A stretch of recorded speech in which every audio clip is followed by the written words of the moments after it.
अग्निपथ योजना के विरोध को लेकर सीएम योगी आदित्यनाथ ने विपक्ष को आड़े हाथों लिया। उन्होंने कहा, युवाओं को रोजगार के लिए मोदी सरकार अग्निपथ स्कीम लाई है, लेकिन विपक्ष नौजवानों को गुमराह कर रहा है। सब आभारी हैं प्रधानमंत्री मोदी जी के। उन्होंने देश के युवाओं के लिए अग्निपथ के नाम पर अग्निवीर पैदा करने के बड़े कार्यक्रम को आगे बढ़ाया। पूरी दुनिया उसका स्वागत कर रही है, लेकिन विपक्षी दलों के द्वारा नौजवानों के जीवन के साथ खिलवाड़ करने की दुष्प्रवृत्ति के चलते लोग गुमराह कर रहे हैं नौजवानों को।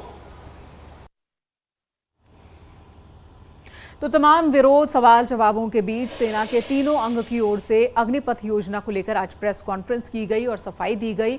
सेना ने कहा कि ये योजना वापस नहीं होगी। तीनों सेनाओं की प्रेस कॉन्फ्रेंस में ये भी कहा गया कि उपद्रवियों के लिए आर्मी में कोई जगह नहीं। तो सेना ने चेतावनी देते हुए कहा कि अगर किसी भी युवा के खिलाफ एफआईआर होती है तो उसे सेना में भर्ती होने का मौका नहीं दिया जाएगा। इसके अलावा सेना ने यह भी कहा कि कुछ लोग बच्चों को उकसा रहे हैं।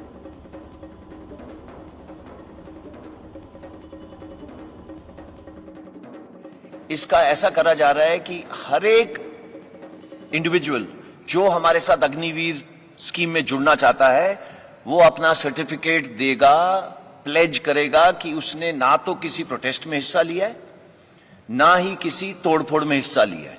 ये प्रावधान करा गया है। आप सबको मालूम है आजकल कहीं पे भी फोटो खींचेगी और वो आधार कार्ड के साथ जुड़ेगी।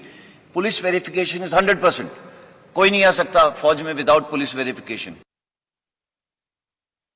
काफी बच्चे जो इसके अंदर पार्ट ले रहे थे वो ले लिए, उनको डाल दिया गया जेल में कई जगह के अंदर। अब इनको उकसारा कौन था? दो किस्म के लोग थे। एक इनमिकल एलिमेंट्स, दूसरे कोचिंग इंस्टीट्यूशन जो चला रहे थे। उन्होंने बच्चों से पैसे ले लिए हैं। एंड ये बच्चे कौन से हैं? मैंने आपको बताया 70% आए थे गांव से।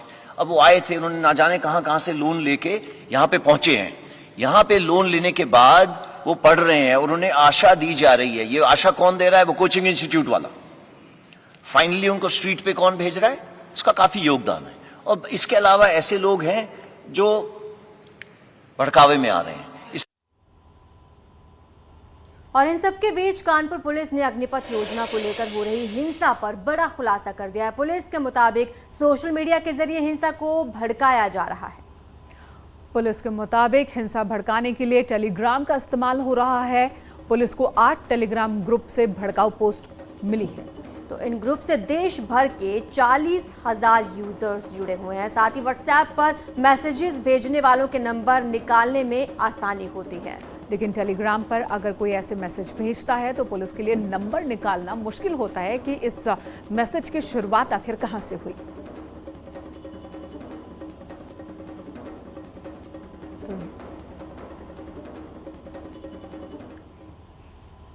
चलिए अब खबर कर लेते हैं, कुछ और खबरों का रुख करते हैं। बीजेपी के सीनियर कार्यकर्ताओं के लिए धामी 2 सरकार किसी भी वक्त अपना पिटारा खोल सकती है। जी हां, होमवर्क शुरू हो चुका है। पूर्व विधायक कैलाश गहतोड़ी को सरकार में दायित्व दिए जाने के बाद तो अब सुगबुगाहट और तेज हो गई है।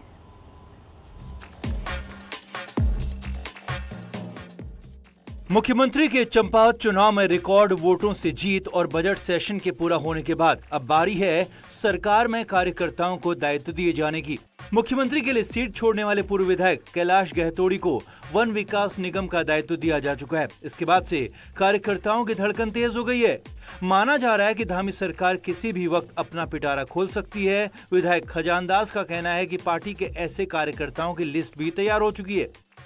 देखिए, माननीय मुख्यमंत्री जी ने इसकी शुरुआत कर चुके हैं और इसमें भारतीय जनता पार्टी का संगठन और माननीय मुख्यमंत्री बैठ करके विचार विमर्श करेंगे कि किसको दायित्व दिया जाए।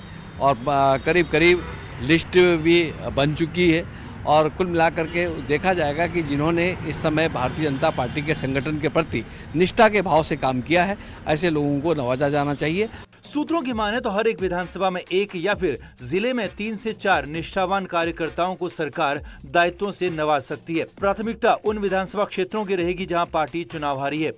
विचार विमर्श करने के बाद हम सरकार को सुझाव देंगे कि ये मुख्य कार्यकर्ता पार्टी संगठन के आधार पर अच्छा काम इन्होंने किया है, इनको इस प्रकार के अच्छे काम में लगाया जाए जिससे कहीं ना कहीं सरकार की योजनाओं का लाभ आम जनता तक पहुंच सके।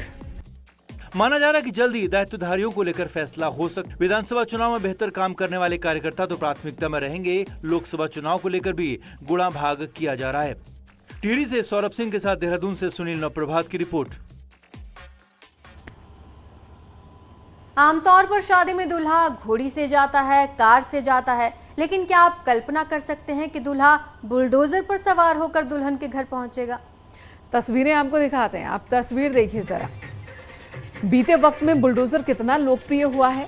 इंफ्रास्ट्रक्चर खड़ा करने के काम आता है बुलडोजर, या फिर माफियाओं और अपराधियों के घर गिराने के काम भी आता है। उत्तर प्रदेश में विकास और साथ ही साथ लॉ एंड ऑर्डर का प्रतीक बुलडोजर एक तरह से बन गया, और यहाँ पर अब शादी में भी काम में आ रहा है बुलडोजर।